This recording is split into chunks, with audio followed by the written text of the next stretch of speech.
சீ, என் மாமியா இப்படி பண்ணி தொலைச்சிருச்சே. ரோசா பூக்காட்ட எப்படி பேசிருச்சு. ராணிக்கா ஒரு மாதிரி ஆயிட்டாங்க. இப்போ ரோசா பூக்காவும் பேச மாட்டாங்க, ஃபோன் பண்ணாலும் எடுக்க மாட்டாங்க. தங்கமரியை தருவாங்களா தரமாட்டாங்களான்னு தெரியலையே, என்ன செய்யறது.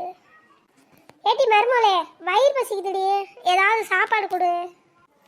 எத்தே சாப்பாடு அடுத்த கடையில் நேரத்தில் போய் போட்டு சாப்பிடுங்க. உங்களுக்கு போட்டு தட்டில் வச்சு ஊட்டி விடுவாங்களாக்கும் நீங்கள் பண்ண காரியத்துக்கு.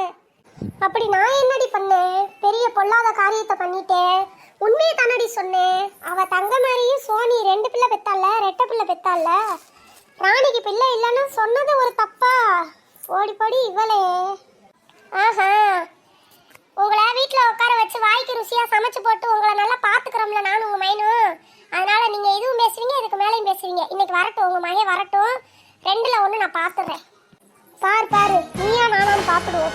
வரட்டும், என் மகன் வந்து என்னன்னு பதில் சொல்லிடட்டும். அப்புறம் இருக்கு உனக்கு. அப்பாடா, இந்த வெயில்ல குளிக்கிறது என்ன சுகமா இருக்கு. சிச்சோ, தண்ணியில நின்னுட்டே இருக்கலாம் போல இருக்கு.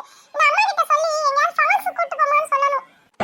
ஏடி சத்யா, இவனை பாரு, உள்ள போய் குளிச்சிட்டு இருக்கான். தண்ணி திறந்துட்டா அப்படியே அனல் பறக்குது. ஏதோ ஜில்லுன்னு இருக்கிற மாதிரி ஃபால்ஸ்ல குளிக்கிறோம்னு நினைப்பு. அதே பையன் என்ன பாத்ரூம் விட்டு வெளியே வரல பாத்தியாடி? ஆமா தங்கமரிக்கா, தண்ணியே தொட முடியல, அப்படியே சுடு தண்ணி மாதிரி இருக்குக்கா. அவன் அப்படியே உள்ள குளிச்சிட்டு இருக்கான்.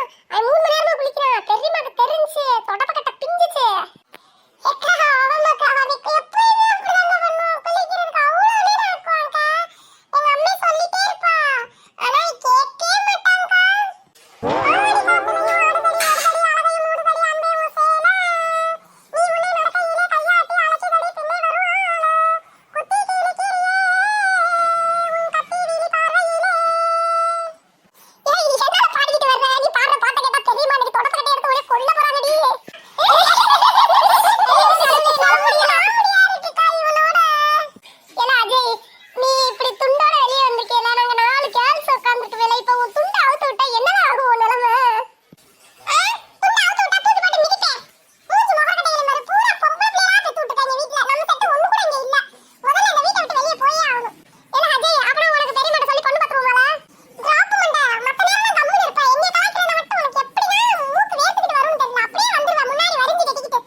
Huh?